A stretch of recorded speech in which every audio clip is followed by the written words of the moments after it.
안녕하세요. 반갑습니다. 강산들이고요. 오늘은 산들이가 산들이 채널 시청하시는 분이 아직 간호대를 다니고 계시는 분이 시청을 하시다가 조금 있으면 이제 실습을 나가잖아요. 그래서 컨퍼런스를 어떻게 하는지 그리고 PBL을 어떻게 하는지 좀 알려달라고 하셔서 산들이가 학교 다닐 때 했던 PBL을 하나 보여주면서 설명을 한번 해보려고 하는데요.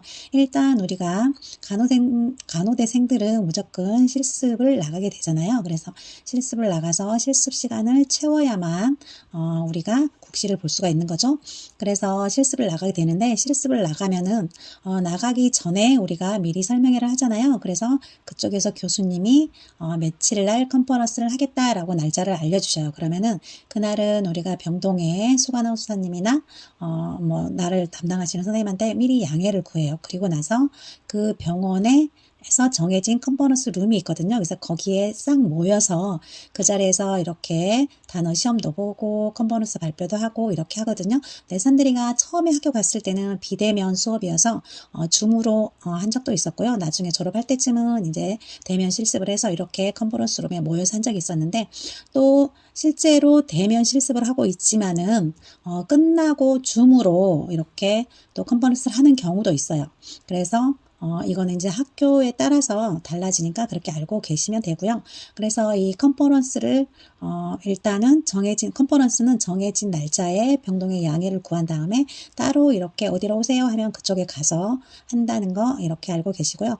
그리고 이 PBL이라는 거는 케이스 스터디다 해가지고 우리가 간호대생들이 내가 실습을 나가잖아요. 그럼 그쪽에서 1주 실습을 하는 경우도 있고 2주 실습을 하는 경우도 있어요. 그래서 1주 실습을 하는 경우는 첫날 가서 이렇게 분위기 파악을 하신 다음에 둘째 날, 셋째 날, 넷째 날 그렇게 해서 화, 수, 목 3일 정도를 이 환자를 집중적으로 관찰을 한 다음에 내가 어떤 간호중재를 했고 이분은 어떤 약을 먹고 있고 어떤 소설을 이런 걸 싹 파악을 하는 거예요. 그런 다음에 이렇게 작성을 해서 발표를 하시면 되고요. 그리고 2주 같은 경우는 우리가 첫 주는 주로 월, 화, 수 정도 가서 환자 파악을 하고 현장 파악을 한 다음에 목요일부터 해도 되고 아니면 그 다음 주 해도 되고 이렇게 해서 아무튼 5일 정도를 우리가 이렇게 사정을 하게 되거든요. 그래서 이거는 이제 학교에서 며칠 정도 해라 라는 거를 보고 하시면 돼요. 그래서 그렇게 해서 이제 학교에서 정해준 대로 이렇게 PBL을 작성을 하시면 되는데요. 이거는 지금 산들이가 표지예요. 표지. 그래서 표지는 이렇게 내가 지금 현재 몇 학년 노인지 그리고 몇 학기인지 그리고 과목은 꼭 적어 주셔야 되겠죠. 그래서 어떤 과목인지 그리고 이 환자가 이거는 지금 닥터가 진단해 놓은 진단명이거든요. 그래서 이 환자는 이 진단명인데 내가 이 환자에 대해서 이번에는 PBL 발표를 하겠다 이렇게 작성을 하고요. 그 밑에는 꼭 학교 그리고 학년, 학번 이름, 그리고 실습 기간이 언제까지인지, 그리고 내가 실습 나간 병동이 어떤 병동인지, 그리고 지도 교수님이 누군지 이렇게 해서 여기에서부터 여기까지가 지금 표지예요. 표지. 그래서 이렇게 표지를 만들어 주시면 되는데, 어떤 학교는 이 표지를 주시는 교수님이 폼을 만들어 주시는 것도 있대요. 근데 이거는 지금 산들이가 만든 거예요. 그래서 이렇게 해서 표지를 만들어 주시고요. 그리고 나서 이제 목차를 만들어야 돼요. 그래서 목차는 간호사례, PBL을 통한 간호사례 환자 정보를 입력을 해주시면 되고, 그 다음에 이 환자가 받은 진단명에 대한 문헌 고찰을 해주시면 되고요. 그리고 이 환자가 받은 진단명은 어떤 진단 검사를 통해서 진단이 내려졌는지, 그리고 약물은 어떤 걸 투약을 하고 계시는지, 그리고 나서 이제 간호 과정 내가 이렇게 해서 간호 수행을 했고 결과는 어떻게 됐다라는 간호 과정을 해주시면 되고요. 결론 그리고 레퍼런스를 적어주시면 돼요. 레퍼런스는 내가 어떤 걸 참고를 했는지 이걸 적어주시면 되는 거잖아요. 그래서 이렇게 해서 표지를 만들어 주시고 그리고 나서 목차를 이렇게 작성을 해 주시고요. 그리고 나서 이제 이거는 환자에 관한 이 폼은 대부분 교수님들이 이렇게 하라고 이 폼만 이쪽만 이런 식으로 해서 폼은 만들어 주실 거예요 아마. 왜냐면 이 폼을 안 만들어 주면 너무 중구난방으로 돼서 간단한 폼을 만들어 주실 거거든요. 그래서 거기에서 이제 이거는 내가 환자를 가서 파악을 하는 거예요. 그래서 이 환자는 남자고 나이가 이렇게 되고 그리고 입원일은 언제고 수술은 어떤 걸 했고 그리고 진단명 이 진단명은 닥터가 내려놓은 거라 그랬잖아요. 그래서 이 환자 같은 경우는 급성 호흡부전이라든지 그리고 만성 키드니 그리고 하침부전 이런 식으로 진단명을 적어주시고 그리고 이 환자가 가장 호소하는 게 뭔지 이거는 CG 같은 경우는 이 환자가 가장 호소하는 거잖아요. 그래서 호흡곤란도 있고 오른쪽 다리 통증도 있대요. 그래서 이렇게 적어주시면 돼요. 그래서 이렇게 적어주시면 되고, 그리고 나서 이제 이 간호 사례 같은 경우는 이 첫 칸에는 첫 번째는 내가 12월 17일부터 10월 19일까지는 처음에 그러니까 가서 한 3일 동안은 이 환자에 관한 전체를 파악을 한 걸 적어주는 거예요. 그래서 이 기간에는 내가 이렇게 이 환자에 관한 정보를 파악을 한 거예요. 그래서 이때 내가 파악한 환자 이름을 다 쓰면 절대 안 되거든요. 그래서 그냥 김땡땡 이렇게 적어주셔야 되고요. 이 환자는 나이, 뭐 키, 몸무게 이렇게, 그리고 이 병원에 어떻게 입원하게 됐고 어떤 진단명을 가지고 계시고 기왕약을 가지고 계시고, 그리고 어떤 약을 복용 중인지, 그리고 가족력은 있는지 없는지 이렇게 해서 이제 다 적어주시는 거죠. 그리고 나서 바이탈까지. 그래서 이렇게 싹 적어. 처음에는 그러니까 이 3일 동안은 내가 이 3일 동안 와서 이 환자한테 어떤 거를 파악을 했는지 그걸 적어주시는 거예요. 그리고 나서 이제 그 다음부터는 사정 1일차, 2일차, 3일차 이렇게 적어줬는데, 이거는 3일을 한 거는 대부분 뭐 일주일 정도 했을 때 3일을 하는 거고요. 2주 정도 할 때는 5일 정도 하는 경우도 있어요. 그래서 사정 1일차에는 19일까지는 내가 이렇게 환자에 관한 전체적인 거를 적어줬고, 그 다음에 이제 20일 날은 사정 1일차, 이때부터는 내가 이제 사정을 하게 되는 거죠. 그래서 이 환자에 관한 거, 뭐 이 환자가 어떻게 하고 있는지, 어떤 호소를 하는지, 그리고 뭐 PST가 높아서 뭐 어떤 약을 투여했는지, 그리고 다리 통증에는 뭐 어떻게 했는지 이렇게 다 적어주셔야 돼요. 그래서 이렇게 이거는 우리가 병원에 EMR 있잖아요. EMR을 보면서 거기에서 환자 정보를 수집을 한 다음에 우리가 또 직접 환자를 파악한 것까지, 우리가 보고 느낀 것까지 이렇게 적어주시는 거예요. 그래서 사정 1일차에는 어떤 걸 보고 어떤 걸 느꼈는지, 이 환자가 어떤 약을 투약하고 있는 어떤 상태인지 이런 걸 적어주시고, 그리고 둘째 날은 또 뭐 이 환자가 어떤 걸 하고 계시고 바이탈은 어떻게 됐는지 이렇게 해서 둘째 날 또 내가 사정한 걸 싹 적어주는 거죠. 그리고 셋째 날도 어떤 걸 보고 어떤 걸 느꼈는지 이렇게 싹 적어주시는 거예요. 그래서 이렇게 사정한 거를 처음에 간호 사례를 이렇게 사정한 거를 쫙 적어주시고요. 그리고 나서 이제 이 환자의 진단명 있잖아요. 그래서 뭐 급성 호흡부전에 관한 이렇게 이 진단명에 관한 문헌 고찰을 하는 거예요.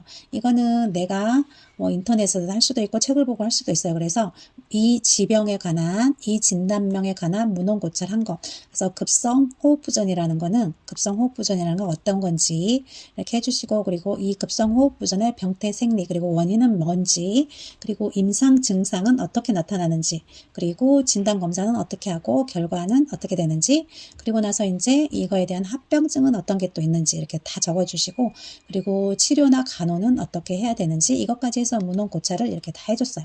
그래서 이렇게 문헌 고찰을 먼저 해주시고, 그런 다음에 이제 이 병원에서 EMR을 보면서 이 환자가 어떤 검사를 했는지, 그리고 날짜는 언제 어떤 검사를 이것도 EMR을 보면은 다 우리가 파악을 할 수가 있거든요. 그래서 하면 되는데, 근데 이때 이제 EMR을 보면서 우리가 사진을 찍거나 이러면 절대 안 돼요. 그래서 이거를 메모지를 가지고 가서 이렇게 며칠 날 검사를 했고 수치가 어떻게 나왔다 이런 걸 다 적어 가지고 와야 되거든요. 그래서 적어다가 여기다 이렇게 작성을 하는 거예요. 그리고 이거는 그날 이제 수치가 낮은 거죠. RBC는 이렇게 4.5에서 5.9 곱하기 100의 3승인데 12월 17일 날 3.27로 낮았고, 그리고 20일 날도 4.2였대요. 그리고 22일도 4.0, 그래서 기준보다 미달이었잖아요.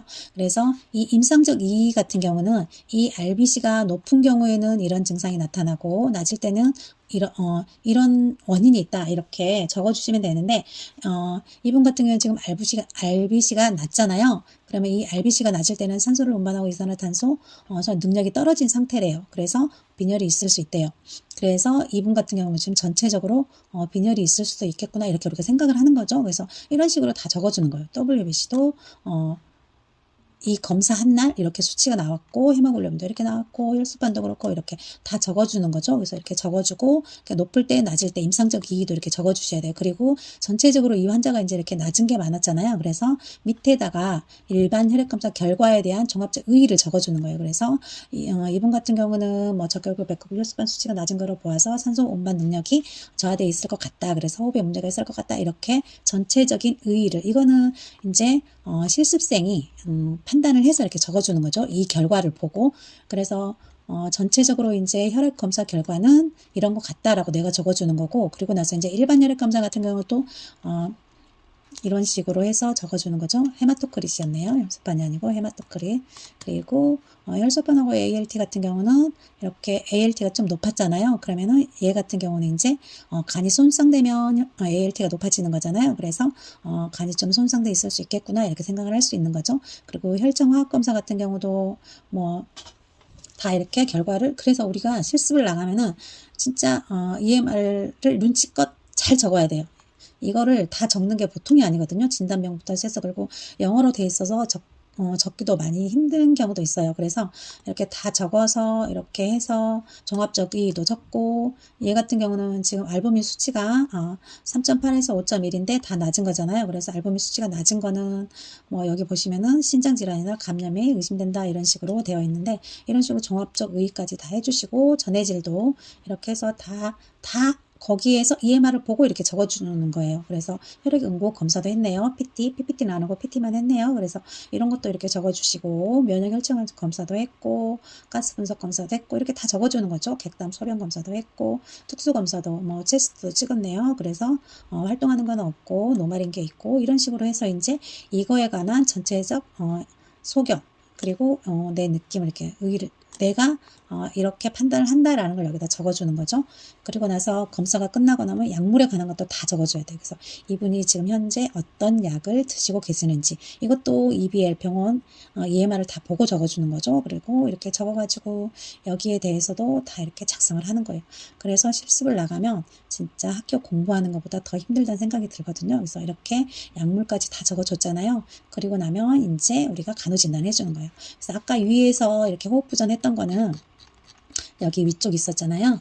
여기 같은 경우는 닥터가 내린 진단명이에요. 여기 진단명은 닥터가 내린 거고, 지금 이제 여기 간호진단 있잖아요. 이 간호진단 같은 경우는 내가 내리는 거예요. 간호사, 내가 실습 나간 학생이 이걸 내리는 거거든요. 그래서 이 간호진단명 같은 경우는 이 환자를 보고 내가 간호진단을 내려서 이렇게 쫙 해주는 거 보통 5개 정도 이렇게 잡으면 돼요.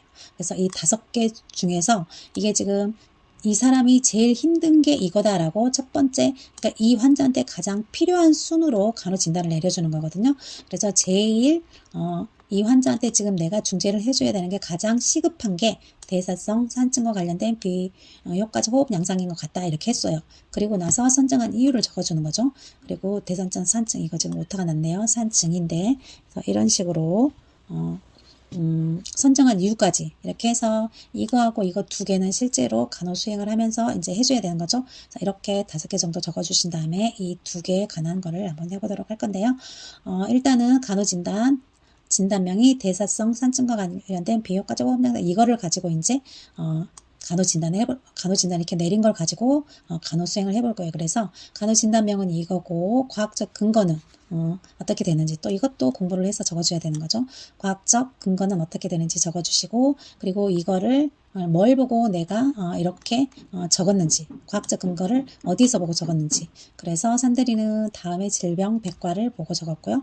그리고 나서 이제 이 환자가 주로 호소하는 거 있잖아요. 이 환자는 숨쉬기가 힘들다는 말을 자주 했대요. 그래서 주관적 근거로 숨쉬기가 힘들어요 적어줬어요. 그래서 진단명이 대사성 산증과 관련된 비효과적 호흡 양상이잖아요. 그래서 그 진단명에 필요한 주관적 자료를 적어주는 거예요. 객관적 자료는 환자가 지금 내가 눈으로 봤을 때 나타나는 걸 다 적어주는 거죠. 그래서 이렇게 다 적어주시면 되고, 그렇게 해서 이제 내가 목표를 세우는 거예요. 단기 목표 2개 정도. 단기 목표는 대부분 3일에서 일주일 정도고, 장기 목표 같은 경우는 10일이 넘어가서 좀 마지막에 이렇게 호전이 될 거다라는 걸 적어주는 게 장기 목표예요. 그래서 단기 목표 같은 경우는 3일 안에 호흡이 좋아졌다고 말할 것이다. 이 환자가. 그리고 SpO2가 95% 이상 유지될 것이다. 이렇게 단기 목표를 잡아주고, 장기 목표는 이제 ABJ 혈액 수치가 정상을 유지할 것이고 호흡 양상도 괜찮을 것이다. 이런 식으로 장기 목표를 잡았어요. 그래서 이거를 목표를 달성을 할 수도 있고 못할 수도 있어요. 왜냐하면 내가 실습이 끝날 때까지 이 환자가 ABJ가 정상 수치가 안 될 수도 있잖아요. 그리고 호흡 양상이 호전이 안 될 수도 있어요. 그렇지만은 일단 목표는 이렇게 잡는 거죠. 그리고 나서 이제 간호 계획을 세우는 거예요.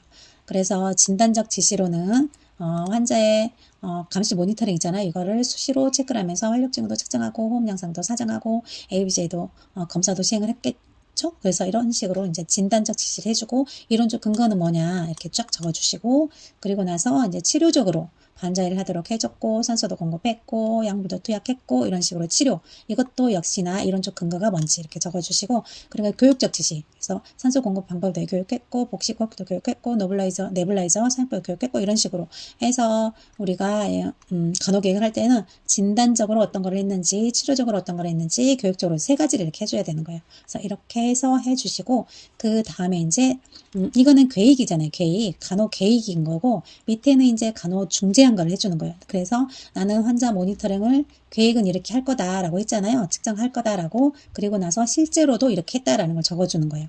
그래서 이렇게 하고 그리고 나서 이제 중재 결과를 해줘야 되겠죠. 그래서 이번 시엔 TPR이 이렇게 됐고 뭐 지금은 뭐 몇 시에는 이렇게 됐고 이렇게 결과도 적어줘야 되는 거예요. 그리고 내가 SpO2도 했으면은 SpO2 얼마가 나왔는지 그러니까 결과까지 이렇게 적어주시면 ABH도 날짜에 따라서 이렇게 시행을 했는데 결과가 이렇게 나왔다 이렇게 적어주시면 되고 그리고 치료적인 것도 내가 반자회를 해줬어요 환자한테. 그래서 호흡이 용이해졌어요. 그래서 이런 식으로 다 적어요. 교육을 했더니 올바른 산소 공급에 교육을 하고 산소 효율성을 높였다. 이런 식으로 결과도 이렇게 다 적어주는 거죠. 그리고 나서 이제 처음에 이렇게 계획했고 그리고 내가 중재를 했단 말이에요. 그러고는 이에 대한 평가도 해야 되겠죠. 그리고 우리가 처음에 여기 위에서 계획을 한 게 있잖아요. 나는 단기 목표는 어쩌고 장기 목표는 어떻다 이렇게 계획 잡았던 거를 결과가 어떻게 됐는지 여기다 또 적어주는 거죠. 그래서 평가를 하는 거예요. 이제 평가 단기 목표 1은 호흡이 좋아졌다고 말을 했대요. 그래서 달성을 했대요. 그리고 장기 목표는 실제로 ABC로 정상을 유지했고 호흡 영상도 좋아졌대요. 그래서 이렇게 마지막으로 평가를 해주는 거예요. 그리고 나서 이제 두 번째 거 있었잖아요. 아까 간호진단 2개 정도는 우리가 이렇게 해줘야 된다 그랬잖아요. 두 번째 거 조직 손상과 관련된 급성 통증도 똑같이 이렇게 해주시면 돼요. 위에 거 했듯이 이렇게 똑같이 다 해주시고 그리고 나서 이제 결론, 전체적인 결론을 이렇게 적어주는 거예요. 그리고 나서 레퍼런스는 어떤 걸 참고를 했는지 이렇게 적어주시면 되거든요. 그래서 레퍼런스 같은 경우는 이렇게 전체가 모여서 뭐 단어 시험도 볼 수 있고 이렇게 할 수 있는 거고 PBL 같은 경우는 처음에 이렇게 표지를 만들고 그 다음에 목차를 만들고 그 다음에 이제 대상자에 대한 정보를 이렇게 해주는 거예요. PBL 또는 간호 사례 이렇게 1일, 2일, 3일 여기는 간호 그리고 실습하는 날짜에 따라서 요일은 달라질 수 있고요. 첫 번째로 이 질병에 대한 문헌 고찰도 해야 되고 그리고 나서 문헌 고찰이 끝나면 이제 환자가 실제 이거는 환자예요. 어떤 진단 검사를 했는지 그리고 현재 어떤 약을 드시고 계시는지 그리고 나서 내가 이제 실습생이 간호 진단을 내리고 5개 정도 진단을 내려요. 그렇지만 실제로 내가 수행하는 거는 2개 정도 한다는 거. 그래서 이렇게 해서 간호 진단을 먼저 계획을 먼저 쫙 하고 그리고 나서 이제 수행을 하고 이렇게 저기까지 결과까지 다 적어주시면 돼요. 그리고 나서 레퍼런스까지 이렇게 하시면은 되는데요. 이게 그렇게 친구들하고 의논하다 보면은 그렇게 어렵지는 않아요. 근데 현장에서 그쪽 간호사 선생님들 눈치를 보면서 이 자료 수집하는 게 굉장히 힘들거든요. 그래서 시간만 나면 이거를 짝짝짝짝 수집을 하는 게 좋아요. 시간 날 때마다 조금씩 적어주시는 게 좋거든요. 그래서 이렇게 해서 오늘은 산들이가 시청자분께서 궁금해하시는 컴포넌스를 어떻게 하는지 그리고 PBL을 어떻게 하는지 이렇게 예를 들어서 한번 설명을 해봤습니다. 다음에 또 산들이가 더 좋은 영상으로 찾아오도록 할게요. 그때까지 건강하시고 행복하시고요. 많이 웃는 하루 보내세요. 감사합니다.